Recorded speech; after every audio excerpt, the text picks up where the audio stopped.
Bienvenue sur encore un podcast tech. Une sélection du meilleur de la tech 2 fois par mois. Comment ça va, Rémi? Fort bien, fort bien, fort bien. Et toi? Eh ben écoute, super, super. J'ai mis mes lunettes aujourd'hui Oui, bah, c'est pour bien. changer, Ça fait plus sérieux. Pour c'est les gens qui nous voient là, c'est- c'est bien. c'est pour montrer on n'enregistre pas tous les épisodes à la suite. C'est clair.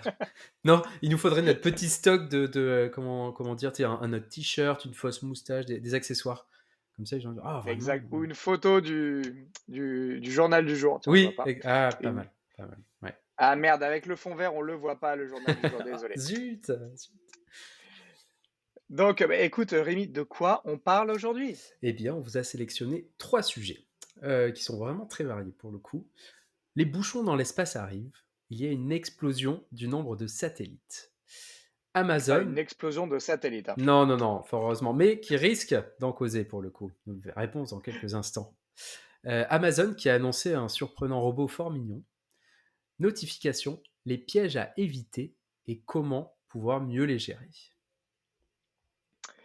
Avant de commencer, à rentrer dans les sujets, bah, je voudrais rappeler, à toutes les personnes qui nous écoutent qu'elles peuvent s'abonner, via toutes les plateformes de podcast et je remercie toutes celles qui nous écoutent, on a de plus en plus de personnes qui nous écoutent et ça, c'est plutôt Mhm. cool Ouais.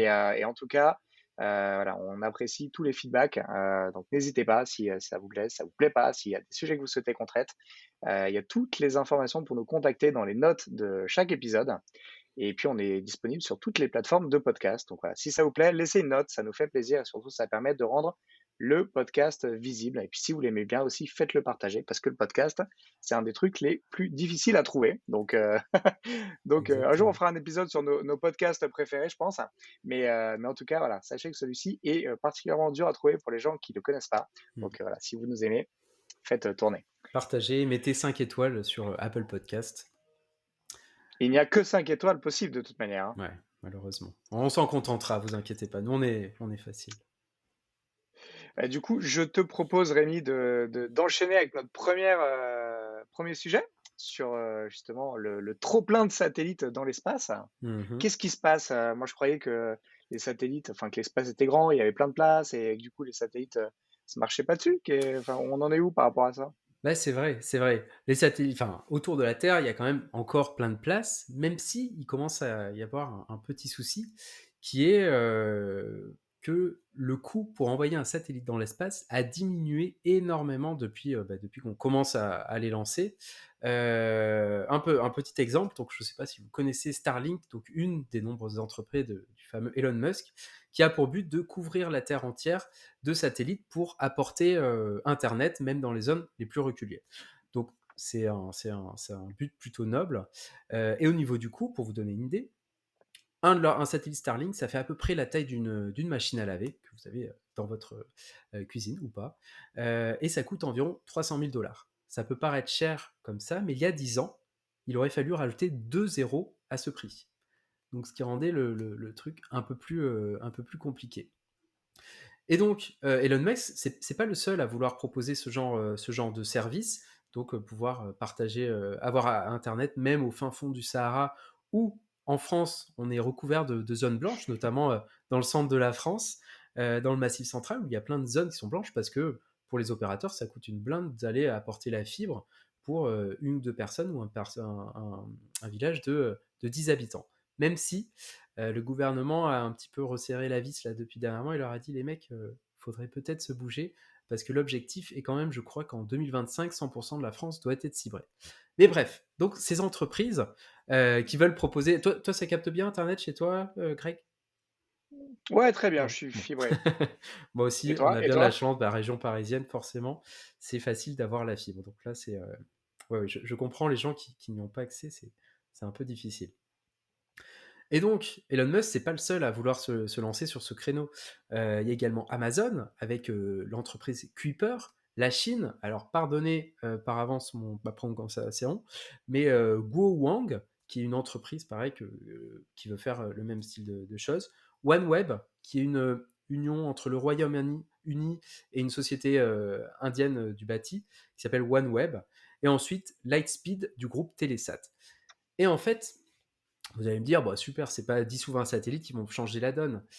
Et ben le truc, c'est que Starlink, leur objectif, c'est de mettre donc en orbite 41 493 satellites.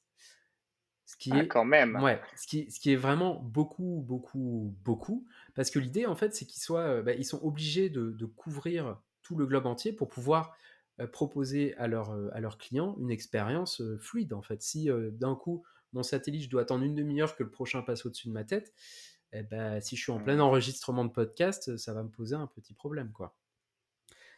Et donc, tous ces satellites, ça pose un petit problème parce que actuellement, ok, c'est bon, mais on n'a pas encore de GPS du trafic qu'il y a en orbite.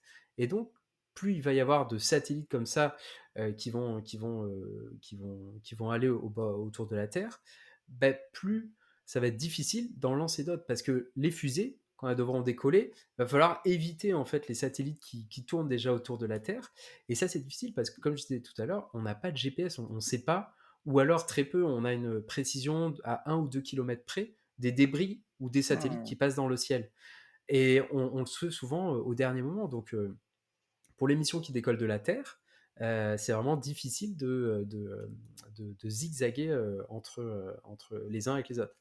Et le truc, c'est que un des trucs, pardon, c'est que un satellite, potentiellement, bah, si mettons qu'il tombe en panne, qu'il devient un débris, je ne sais pas si tu as vu le film Gravity, mais c'est le Yes. début d'un enchaînement en fait de choses. C'est un petit débris qui va dérégler, je ne sais plus s'il impacte un satellite ou la station spatiale, mais au final, en fait, ça va créer ouais, une énorme, un effet boule de neige sur lequel bah, plus on va avoir un débris qui rentre dans un autre, qui rentre dans un autre, qui grossit, et qui fait bah, qu'au final, on a une énorme zone qui va être impactée avec des débris. Je ne me souviens plus exactement la vitesse à laquelle ils vont, mais c'est de l'ordre de plusieurs centaines de mètres par seconde. Donc imaginez même un minuscule Hmm. une petite vis, un petit boulon, Ça peut t'éclater ça ouais. peut tout, ça peut tout éclater. Et donc, Et ouais. dis-moi, j'ai juste une question, Rémi. Tu disais, tu prenais l'exemple tout à l'heure de Starlink, qui est une société d'Elon Musk. Mm, C'est le même Elon Musk qui a la société SpaceX, hein, ouais, qui a pour vocation d'envoyer des fusées. exactement. Ça l'embête. Enfin, si tu veux, il se tire pas une balle dans le pied parce que si ça devient plus compliqué de tirer des. À moins que lui il sache où sont ses satellites. Bonne question. J'en sais rien. Ok. Ouais, je sais pas. C'est effectivement bonne question. En tout cas, c'est grâce à lui aussi, à son entreprise SpaceX, que les coûts pour envoyer des objets ou des humains dans l'espace vraiment réduits grâce à leur fusée réutilisable. Mais oui, bonne question. Faudrait lui demander. Bah, Ok, écoute, bah écoute, t'as Elon, l'occasion. si tu écoutes ce podcast, n'hésite pas. Laisse-nous un message sur Encore et on y répondra avec Exact. plaisir. On le passera au prochain épisode. C'est sympa ça. Et donc, ça, c'est un Allez. premier problème, c'est ces espèces de bouchons dans l'espace. Et l'autre, c'est une pollution qui va croître.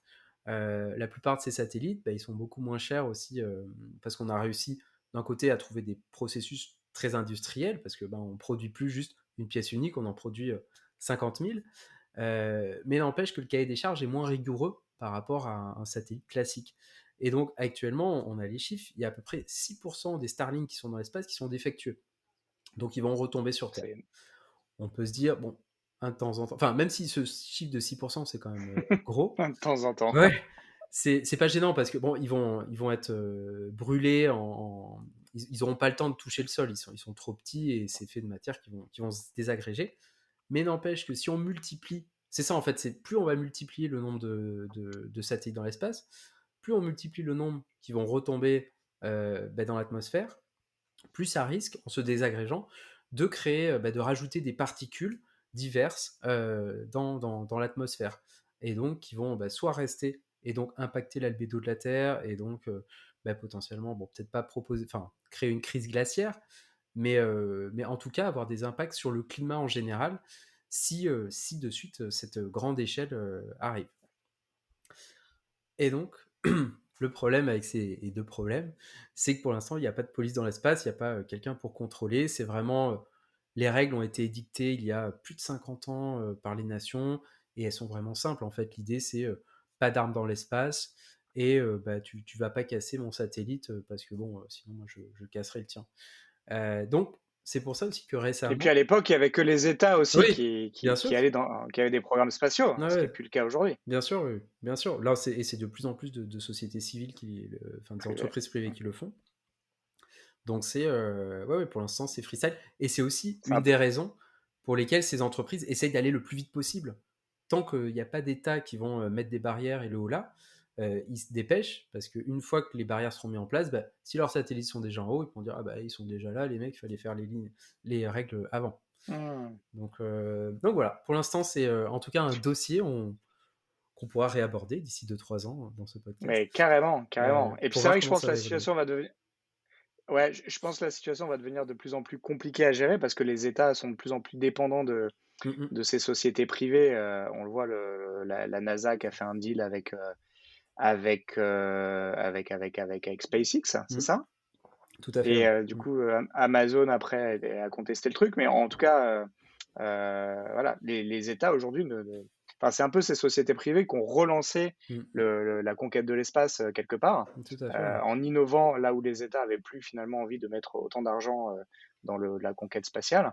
Mm, mm. Et du coup, les États vont se retrouver aussi dans une société de dépendance par rapport à ces sociétés-là, j'ai l'impression, Ah bah tout à fait. Ben, en avec fait, ça va devenir de plus en plus. ouais, comme pour l'utilisation d'applications cloud ou les réseaux sociaux, quoi, ça va devenir la même chose. Exact, Mm, mm. exact. Très, Donc, très, très, très bon tout parallèle. est lié dans la tech. C'est pour ça que.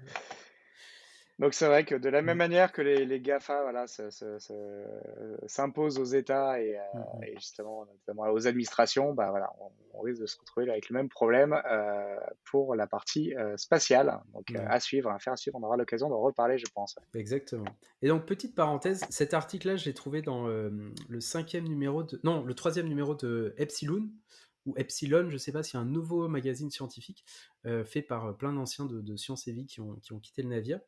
Et là, le magazine est vraiment très sympa. Si vous vous intéressez un petit peu à la science et bah, un peu à la tech aussi, c'est vraiment bien fait, je trouve, facile d'accès, avec plein d'explications, des graphiques, c'est bien écrit, enfin, c'est chouette. Voilà, petite Il y a un site? parenthèse. Et ben en fait, ils sont en train de créer. Il y a un site, ouais, mais on peut pas consulter les liens en ligne, Des malheureusement. Pas articles? encore, pas encore. Ouais, ouais. D'accord, ok. Ouais, ouais. Donc n'hésitez pas à Next. rendre service à votre Libraire? libraire. Non. Non, comment c'est kiosque, Kiosque, kiosque à kiosque, journaux, kiosque, en bas de chez kiosque. vous. Ça lui fera plaisir en plus. Ou buraliste. Au buraliste, ouais. Ok, très bien, mec. Mm, mm. Ça marche. Je te propose de jumper sur notre prochain sujet. Absolument. Alors apparemment, Amazon a annoncé un surprenant robot. Moi Donc, j'aime on bien va les robots. encore parler d'Amazon. Oh ben, On va encore parler d'Amazon. eh. Et dites-vous que vous avez échappé à deux sujets uniquement centralisés sur Microsoft. Donc bon, on varie quand même les plaisirs. Exact, Hein. exact, exact. On en garde un peu sous le pied.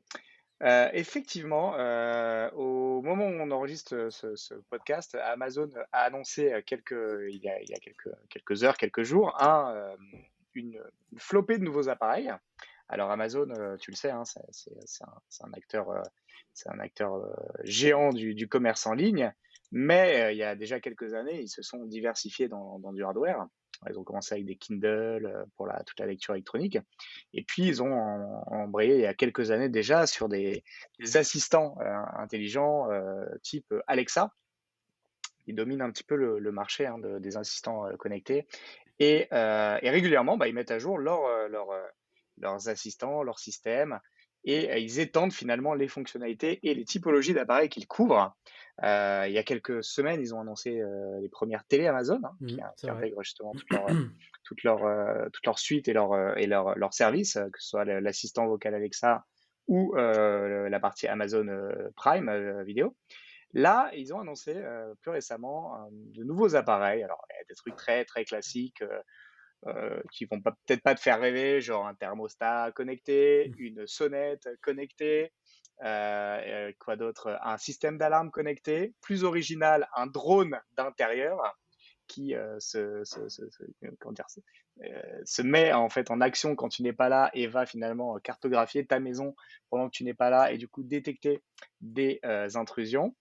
Et puis des cadres connectés. Bon, je te la fais courte, mais en tout cas, ils ont annoncé pas mal d'appareils, mais il y en a un en particulier qui m'a surpris et sur lequel je souhaitais qu'on revienne, c'est Astro. Est-ce que tu sais ce qu'est Astro? Eh ben, pas du tout. Et ben, comme dans la série qu'on regardait, je pense, quand nous étions un petit peu plus petits, Rémi, c'est un petit robot, Mmh. sauf qu'il a rien à voir avec le robot, des mangas qu'on avait qu'on avait l'occasion de voir.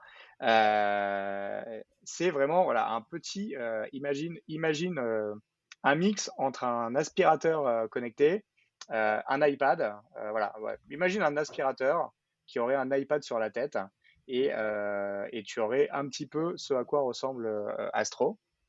Là, tu vas me demander à quoi ça sert un robot d'intérieur comme ça? À part que ça soit fun, il y a une vraie utilité? Ex Exactement. Ah, les robots d'intérieur, c'est pas nouveau quand même, hein. Il y a quelques années, Sony faisait, les petits chiens, les Ouais, Aibo, je crois. ouais. Les petits chiens connectés. Alors, on n'était pas au niveau de connexion aujourd'hui et d'intelligence, d'aujourd'hui. Mais en tout cas, ce qu'il faut imaginer, c'est, on vous mettra un lien dans les notes de l'émission sur Astro. C'est finalement un petit robot sur roulette, qui a pas de bras, hein, mais qui a voilà, qui a un écran en guise de tête, et qui a finalement un écran de 10 pouces, il me semble, donc une sorte d'iPad, et Mmh. qui est capable finalement de se déplacer, complètement, dans ton intérieur. Il a pas mal de senseurs, Des de capteurs? capteurs, pardon, Ouais. de capteurs qui lui permettent, bah, de pas se cogner contre tous les murs. Et puis il est équipé, bah, d'une caméra qui lui permet d'avoir des fonctions de vidéo, conférence, comme c'est le cas de certaines des tablettes Amazon. Et donc tu peux effectivement, bah, lancer une conf, avec Astro et puis te balader dans ta maison et il va te suivre. Alors je pense que la prise de vue, par le bas, risque de Ça pas être doit c'est super clair. flatteuse ou pratique pour tes participants qui vont peut-être avoir l'impression d'être des enfants face à toi. Mais en tout cas, son objectif, c'est un peu un mix Astro d'un certain nombre de produits, que commercialise déjà, Amazon. Mmh mh. C'est-à-dire que tu vas y trouver un peu toutes les fonctionnalités, d'Alexa, donc allumer tes lumières, mettre de la musique, l'interroger sur les news, lancer un podcast, voilà, toutes ces choses-là que font très bien les petits assistants Alexa, à 30 balles. Et puis tu vas avoir également des fonctionnalités, de sécurité, donc voilà, pour essayer justement de détecter des intrusions chez toi. Donc là, c'est tout le relais, avec, tout l'aspect un peu sécurité, alarme que proposent également Mmh. les appareils, Amazon. Et donc tout ça finalement permet d'avoir un peu un mix des 2. Et puis comme tu le dis, c'est un appareil assez fun à utiliser, pardon, parce qu'il se balade en fait, il te suit dans la maison, tel un petit chien digital. Et il a même une petite, comment on appelle ça? Une sorte de petite poche, qui lui permet, par exemple, voilà, si tu veux envoyer des boissons, à tes enfants, sans te déplacer, bah, en fait, il suffira de charger la poche, intégrée, Ah là là. pour que finalement Astro te livre tout ça. Alors, je sais ce que tu te dis, où est-ce que je peux en avoir un? Ouais, ouais, ouais, ouais, ouais. Alors pour l'instant, c'est en précommande et seulement aux US et avec, des quantités très limitées. Donc Ouais. je ne sais pas si c'est un produit qu'on verra un jour, débarquer en France. Ce qui est sûr, c'est que Amazon fait plein d'expérimentations, sur ces différents produits. Voilà, et puis ils essayent, plein de formules et puis, voilà, il y en a certaines qui marchent plus ou moins. Ils n'ont Mmh pas mh. de problème à abandonner celles qui ne marchent pas. Mais en tout cas, voilà, ils sont vraiment dans une approche, test and learn et voilà, ils lancent, différents form factors, différentes typologies d'appareils. Le prix, du robot est pas excessif, j'ai envie de te dire, puisqu'il est pricé en dessous de 1 000 $. Mmh. Alors c'est pas donné pour un gadget, mais bon, si tu rapportes ça, au prix de voilà, voilà, c'est pas un aspirateur non plus, mais Ah bon, oui, c'est un est-ce c'est un qu'il fait truc fun, l'aspirateur aussi, pas encore, pas encore, mais je pense que pour les prochaines versions, ça peut-être? devrait être le cas. Mmh Mais mh. tu as, voilà, un petit assistant d'intérieur, que tu as pas besoin finalement de nourrir, et que tu as pas besoin de sortir quand il fait froid, Mmh mh. le soir comme un chien. Et ça, du coup, ça peut peut-être valoir 1000 $. Donc bon, on en reparlera dès qu'il sera commercialisé, qu'il y aura les premières reviews, mais en tout cas, Mmh. on trouvait le concept assez fun et Mmh. on souhaitait le partager ici. Ouais. Moi, Qu'est-ce mon que ça t'inspire, toi? Est-ce que tu utilises bah, les appareils, Amazon? Est-ce que et tu serais client? alors moi, je suis client, même si j'essaye de me soigner, mais en fait, le seul truc, enfin moi j'adore les petits robots, tu vois? Les Aibo, je une fois par an, je vais regarder les prix sur eBay pour voir s'ils ont pas un petit peu diminué, si je pourrais en trouver d'autres. Parce que ce robot ne sert à rien, mais c'est trop bien. Et donc là, Et il n'est plus commercialisé depuis des mais années. non, non, si, ils ont relancé, il y a 1 an ou 2 ans, Ah justement. bon? Ah oui, oui, oui. Mais tu es obligé de OK. payer un abonnement, du coup, bon, c'est ultra cher, mais n'empêche que c'est un petit chien mis en robot. C'est génial, il en faut un. Et là, mon problème, c'est que c'est Amazon, quoi. Niveau vie privée, beh, j'ai quand même moyennement confiance en l'entreprise qui va nous dire, «Ouais, mais t'inquiète, ce petit robot, il va filmer intégralement, tout ce qui se passe chez toi. Il va connaître toutes tes habitudes en termes de, tu vois, le nombre de fois où tu fais frigo, canapé, vu qu'il t'apporte des bières.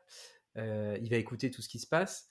Mmh, ça aurait été une entreprise, pourquoi pas? Franchement, pourquoi pas? Mais là, surtout qu'il est super mignon. Enfin, regardez les photos, Faut le et dire. il est choupinet avec des grands yeux et tout. Ouais, c'est chouette. Mais non, non, même s'il sort, il y a peu de chances que je Tu craque. passes ton tour. Ouais, ouais. Et toi?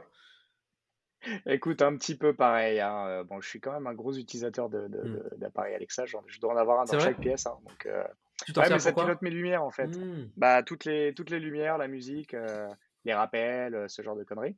Et du coup, effectivement, je n'ai pas touché un interrupteur depuis quelques années Mmh mh. et ça, c'est rien que ça a pas de prix, mais du coup, Ah faut en ouais. avoir un, Ouais, dans pas mal de pièces. ouais. Donc ça, c'est cool. Mais par contre, voilà, je limite, autrement. Et puis j'ai des petites astuces qui font que, voilà, toutes mes commandes vocales, Amazon sont régulièrement, effacées Ah ouais. automatiquement.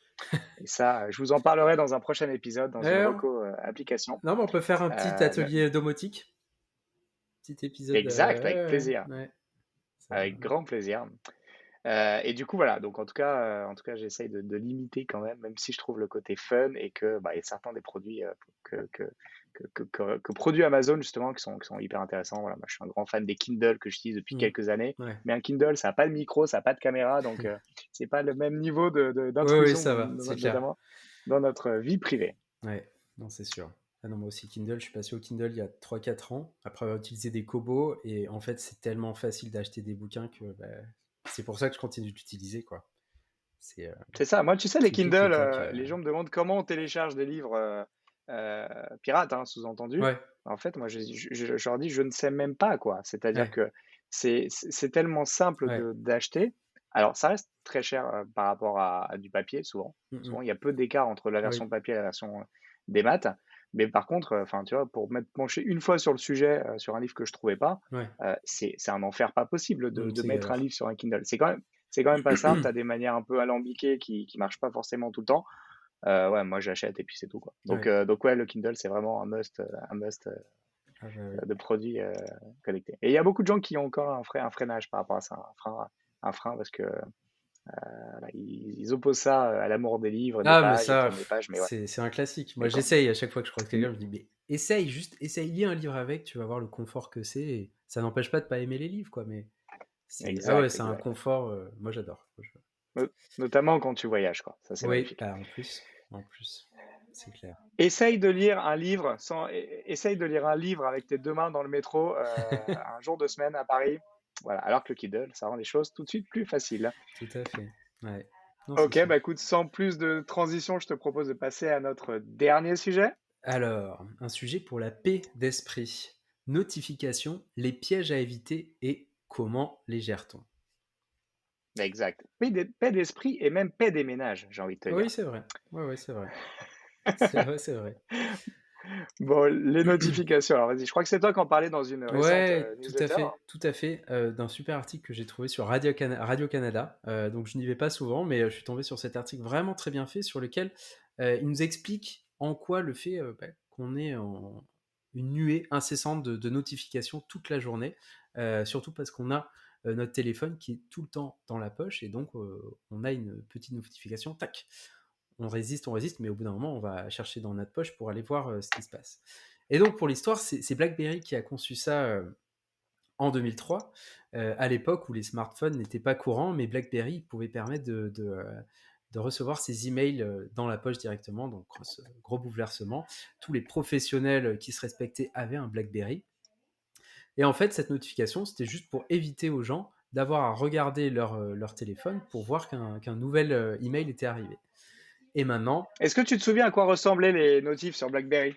non, non, Parce qu'elles ressemblaient pas du tout à tu, ce qu'on a aujourd'hui. tu sais que j'ai eu un BlackBerry, mais sauf que quand j'ai vu qu'il fallait payer pour avoir une option pour recevoir les emails, bah, du coup, je ne l'ai pas prise. Donc, non, je C'est ne vrai sais qu'à pas. Ouais, l'époque, il fallait un forfait ouais, spécifique pour recevoir les emails. Donc, tu avais un forfait data, mais il ouais, fallait un forfait spécifique parce que ouais, la grosse nouveauté du BlackBerry, c'était le push. C'est-à-dire, ouais, tu recevais en ton live. mail dès qu'il était en live. Et ça, c'était Ah une bah, révolution hein, bien parce sûr. qu'auparavant, il fallait aller se connecter. Donc, c'était du pull. Ouais, Et voilà. Et donc, en fait, les notifications sur BlackBerry, elles avaient une forme très spécifique et qu'on retrouve plus aujourd'hui ouais, et très pratique hein, ouais. pour ceux qui les maîtrisaient.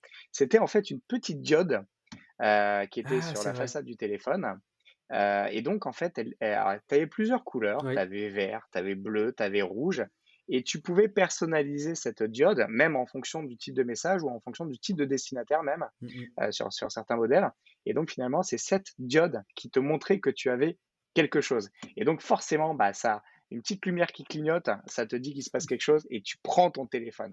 Donc voilà, c'était vraiment la version des notifs et c'est comme ça qu'on est tombé dedans, c'est là que tout a commencé. Bah, ouais, ouais, ouais, bien sûr. Parce que du coup, maintenant, c'est plus juste les emails, c'est tout. Vous avez reçu un virement, vous avez une promo sur, la fourchette, vous avez, quelqu'un, un ami qui a posté une photo sur Instagram, tac! À chaque fois, vous avez une notification qui apparaît. Et donc le problème, bah, c'est que ça influe sur notre santé, sur notre mental. En fait, à chaque fois qu'on reçoit une notification, ça va provoquer un pic de dopamine, donc qui est l'hormone du plaisir, et un pic de cortisol, qui est, l'hormone du stress. Et en fait, à chaque fois qu'on reçoit une notification, on va assimiler ça à une nouvelle. Et qu'elle soit bonne ou nouvelle, ça reste une nouvelle. Donc, quelque part, dans notre cerveau reptilien, ça va donner envie d'en savoir plus. Et donc, bah, premier impact, ça va perturber l'activité dans laquelle on est. Donc, on est en train de, je sais pas, à fond sur un PowerPoint à essayer qu'on doit absolument rendre pour le lendemain. Ça va nous faire, bah, on va sortir du truc. Et même si on veut rester concentré, qu'on ne regarde pas notre téléphone, ça nous a fait perdre un petit peu le fil. Euh, et donc, on va passer du temps pour se reconcentrer sur cette tâche-là. Et l'autre part, le fait d'avoir régulièrement des notifications, ça va ancrer une habitude en nous. Et donc, sur le long terme, ça impacte notre attention, notre humeur et le sommeil. Et donc C'est pas là, voilà, mal. non, ouais, non, c'est ouais, ouais, article vraiment super bien. Et donc, il y a plusieurs impacts là-dessus. C'est que on pourrait se dire, bon, ouais, je vais couper intégralement mes notifications, simple, et je les regarde une fois le soir quand je rentre. Sauf que dans le monde hyper connecté dans lequel on vit, on a créé des attentes et des règles. Par exemple, bah, selon les personnes, si j'envoie un message à Greg, par exemple, peut-être que moi, je me dis, s'il n'a pas répondu dans les 5 secondes, c'est un problème, quoi. Qu'est-ce qu'il fait? Il n'a pas le temps, c'est quoi ce bazar? Et du coup, je vais lui faire la gueule. Et pour d'autres personnes, bon, ils s'en fichent. Bah, après, dans mon cas, moi, je réponds de plus en plus lentement aux messages parce que j'essaie de prioriser, qu'au final, j'ai pas besoin de regarder, de répondre dans l'instantané. Et Et c'est très bien. ouais, ouais, non, mais c'est bien sûr, c'est très bien. Pour moi, bah, finalement, moi, j'ai une règle au boulot. Si c'est urgent, tu m'appelles. Si tu m'appelles pas, c'est que même si tu as marqué urgent en gros sur ton email, bah, si je le vois pas, ouais, Je dirais même plus, ouais. si c'est urgent, tu me laisses un message. En plus, oui, c'est vrai, très bonne idée. Ouais, ouais, carrément. Si je réponds pas, ouais, ouais, tout à fait. Et du coup, bah, dans cet article, ils ont fait une étude en 2017 sur des gens qui ont coupé leurs notifications pendant 24 heures.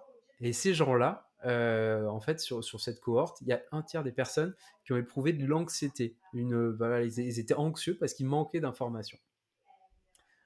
Donc, comment est-ce qu'on fait?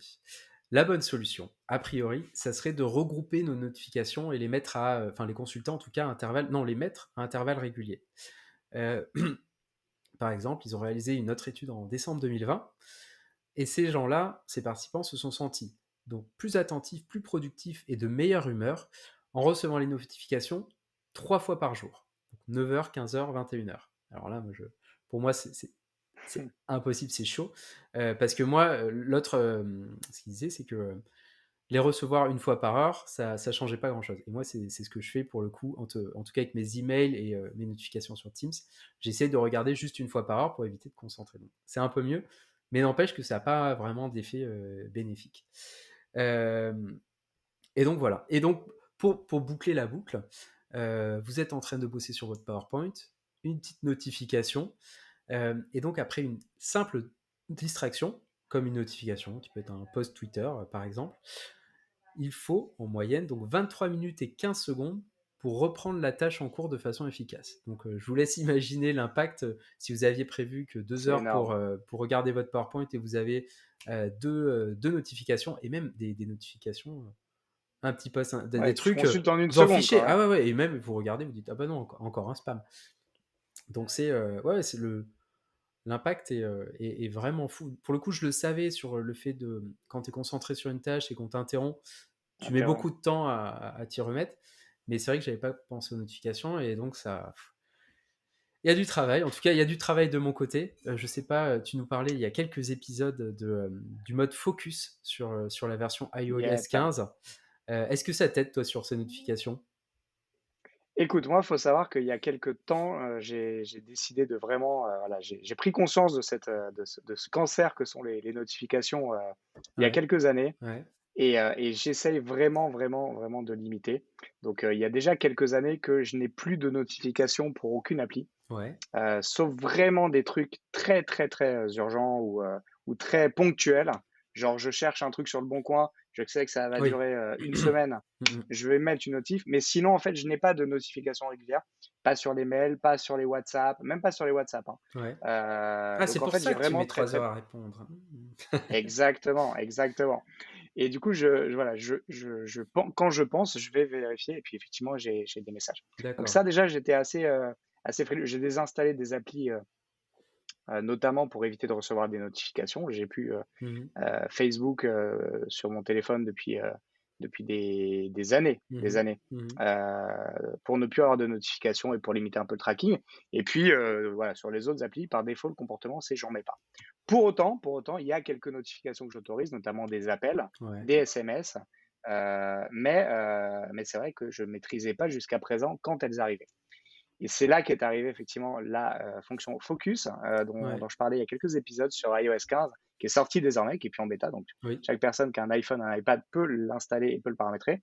Et c'est vraiment du bonheur cette fonctionnalité, puisqu'en fait, tu peux très facilement, choisir qui et quand, tu es, notifié. Et puis tu as, cette fonction, dont tu parlais, tout à l'heure, c'est comment on est capable de regrouper ces notifications-là et là, c'est hyper intéressant, c'est que tu peux en plus de dire qu'il y a des moments dans la journée où, les notifications deviennent visibles Mhm. et tu peux vraiment les définir, en mettant une heure, hein et donc moi, par exemple, je sais qu'il y a certaines notifications, si je les comme je les ai pas au moment où elles arrivent, je sais qu'à 21h, par exemple, elles vont tomber. Bien sûr, rien ne t'empêche d'aller voir l'appli si tu attends quelque Oui. chose ou si tu as envie de consulter. Mais en tout cas, tu deviens plus actif par rapport à ces sollicitations et plus conscient. Donc en fait, voilà, tu n'es pas en réaction, Ouais. par rapport à quelque chose et puis moi j'ai une autre astuce secrète et Ah. j'avais fait un article il y a quelque temps, sur ce tips qui me permet vraiment d'être encore plus à l'aise avec, le FOMO, le fear of missing out, cette peur de louper quelque chose. C'est à mon poignet, Ouais. c'est, mon Apple Watch.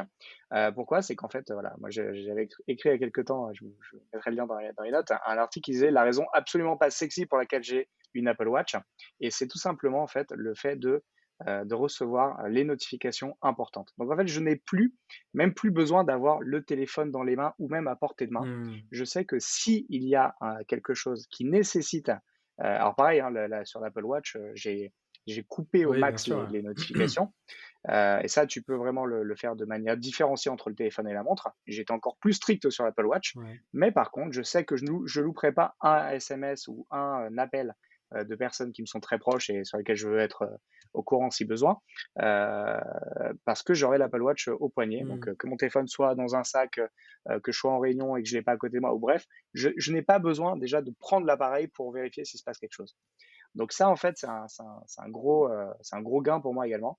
Et voilà, et ça, plus toutes les nouvelles fonctionnalités, plus un peu, voire beaucoup de discipline aussi, Et hein, ouais, bien sûr. Ouais, ouais. aujourd'hui les outils sont là, tout est une question aussi de discipline et de prendre le temps de paramétrer, Ouais. ces quelques réglages, bah, me font en tout cas être beaucoup plus serein et je me sens moins, en réaction et moins victime, que ça. Et puis voilà, après dans le cadre professionnel, parce que là on a beaucoup enfin j'ai beaucoup parlé perso, dans le cadre pro, j'ai, pareil toutes les notifications, Outlook, messagerie, je les ai, désactivées. Ouais. J'essaye, d'avoir voilà une approche plus consciente d'aller dans ma messagerie et pour à certains moments de la journée.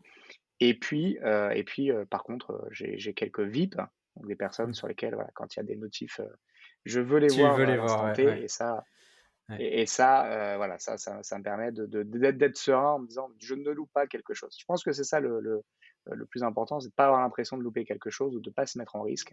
Et si tu as un système qui te permet d'être serein par rapport à ça, bah, en fait, tu peux beaucoup plus facilement lâcher prise. Mmh mh. C'est un peu mon retour d'expérience par rapport à ça. Non, c'est sûr. Ouais, ouais, moi, pour le coup, le boulot, alors je suis allé moins loin que toi, mais je crois que j'en parlais dans une newsletter, sur Outlook, j'ai désactivé la petite icône de notification, qui est quelque chose qui me Déjà, stresse ouais. particulière, notamment quand je vois des collègues qui ont 18 555 emails non lus sur leur smartphone. Moi, je ne peux pas avoir ces petites icônes. Moi, je suis inbox zéro. Et Teams, par contre, si je continue à recevoir, mais j'hésite pas à utiliser pour le coup. Alors, moi, je suis sur Mac, mais il y a une fonctionnalité très très simple qui permet de se mettre en mode. Alors, je sais plus comment ça s'appelle, mais de ne plus Ne pas recevoir de. déranger, ouais. Voilà, ne pas déranger. Et je pense que ça existe sur PC aussi. Bien sûr. Pendant une heure, vous n'avez pas de notification. Comme ça, vous pouvez être concentré à fond sur le travail que vous faites et vous serez beaucoup plus efficace. Enfin, moi, en tout cas, ça marche beaucoup mieux parce que j'ai un peu tendance à papillonner. Voilà. Donc, ce qui est normal, hein, tu as une notification, tu fais ah, qu'est-ce que c'est? Mmh. Découvrez les dernières promotions. Ah, voilà. Déçu. Non, mais du Ouais. coup, voilà, je pense que Mhm. si on doit passer un seul message, c'est, voilà, tout existe aujourd'hui, pour qu'on soit tenté en permanence. Les Ouais. notifications sont un vrai poison et il existe heureusement de plus en plus d'outils, Oui.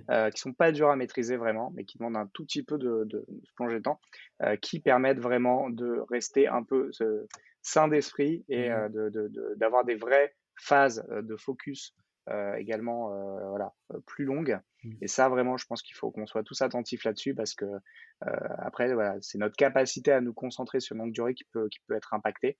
Et ça, c'est beaucoup plus grave que de louper la dernière promo, Exactement. Footlocker. Exactement. OK, Très bien. Bah écoutez, merci beaucoup pour votre on attention.